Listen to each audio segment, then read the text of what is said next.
morning. This is Willy Arcilla, your Inclusive Economist, and welcome to the 13th episode of our brand doctor.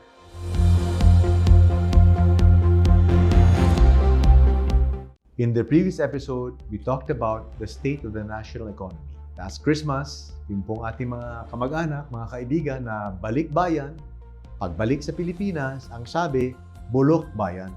Bulok sa lahat ng aspeto ng ating ekonomiya, ng ating gobyerno, maging ating pananampalataya. Today, we will talk about the reasons behind bakit naging bulok ang ating bayan.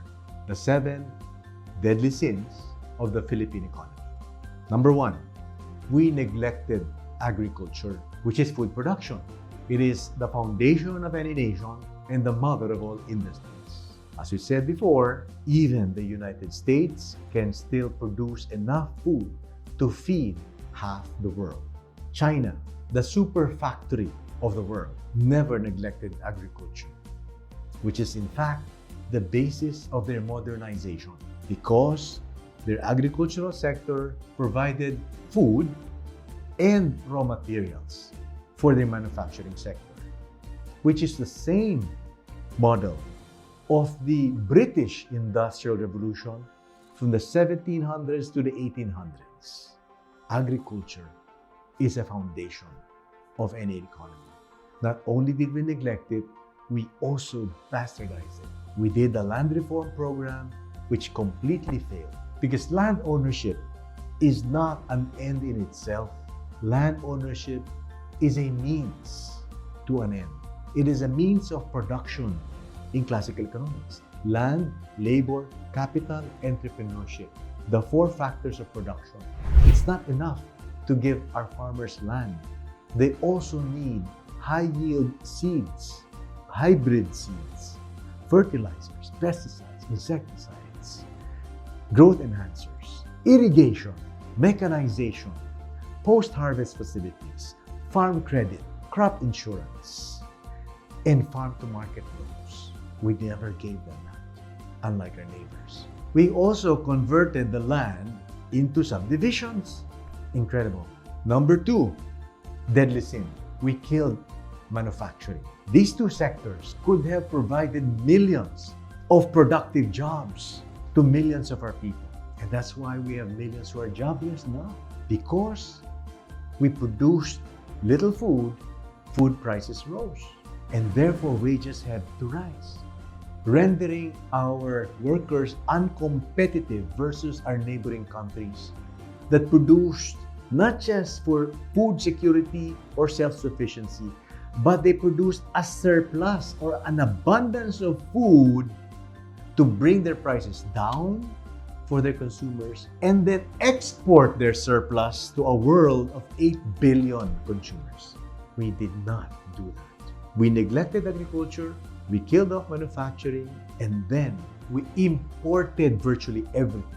Our rice, our corn, our sugar, our oil, our fruits, our vegetables, our clothes, our trousers, our socks, our shoes, everything we imported. Our furniture, appliances, electronics, gadgets, motorcycles, automobiles, everything is imported. Okay? Construction materials, all are imported. Every dollar of import makes our country poorer, while every dollar of export makes our country richer. We neglected agriculture, we killed off manufacturing, we imported everything, and we exported nothing. For the past 70 years, since gaining independence from the US, we have always run a trade deficit where imports exceeded exports. And when that happens, your peso weakens. Our peso has gone from 2 pesos in 1960 up to 1962 when I was born, 2 pesos to $1, up to almost 60 pesos today. And yet, our exports remain lower than our imports, disproving economic theory that cheaper currency leads to higher exports and positive trade surplus. They are wrong. Why? Well, first, because our top export of electronics has 90% of it composed of imported raw materials. So when the peso falls, the cost of imported raw materials for, which are the chips, for our export also rises. That's one. Number two, cheaper exports are not what the market looks for. The most important attribute is not cheap exports. It is the quality of your exports, the quality of your products. It has to be good, competitive, and superior to the rest of the world. And your quality must be consistent. Hindi pwedeng ningas kogon. Minsan maganda, minsan pangit. And your quantity of your products must be reliable. Pag mag-order ng marami, ang importer ng ibang bansa, dapat masupplyan. And we never did those. So, we neglected agriculture, we killed off manufacturing, we imported everything, we exported nothing. Instead, we have world-class products, not world-class products. And we exported our people. Instead of exporting the best quality, world-class products, we exported the best quality, world-class people. But our people are our strongest asset and greatest wealth. So why send them abroad? Because we have no jobs. Because we killed off manufacturing. Because we neglected agriculture. So I hope you understand the vicious cycle we have unleashed.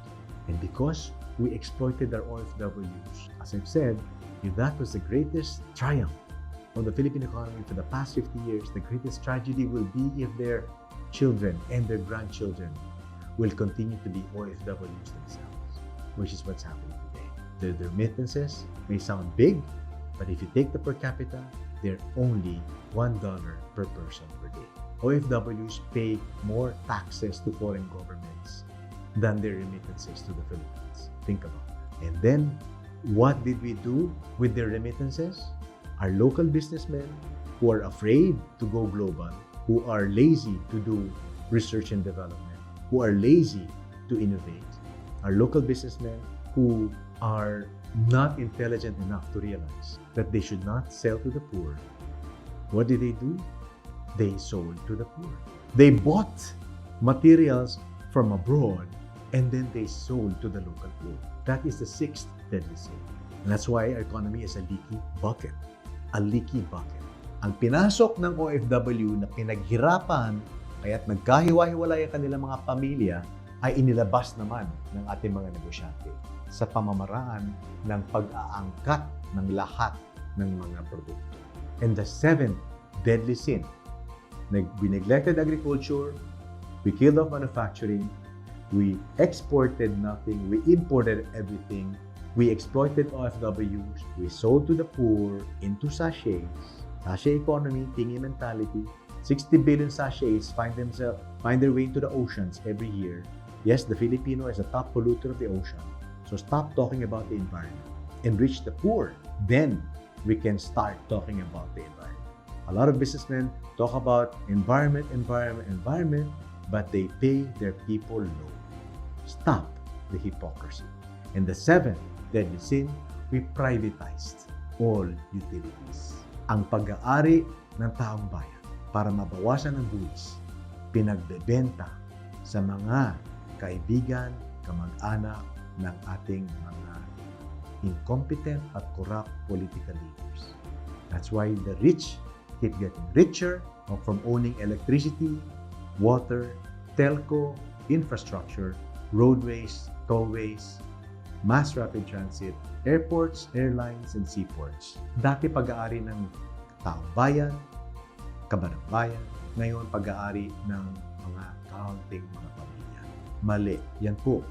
Those are the 7 deadly sins of the Philippine economy responsible for our state. Bulok bayan.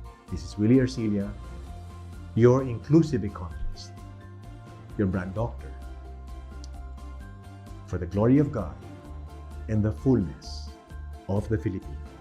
Thank you very much for watching the 13th episode of our brand doctor, entitled The 7 Deadly Sins of the Philippine Economy. Please don't forget to like, share, subscribe, and hit the bell to notify you or our next video.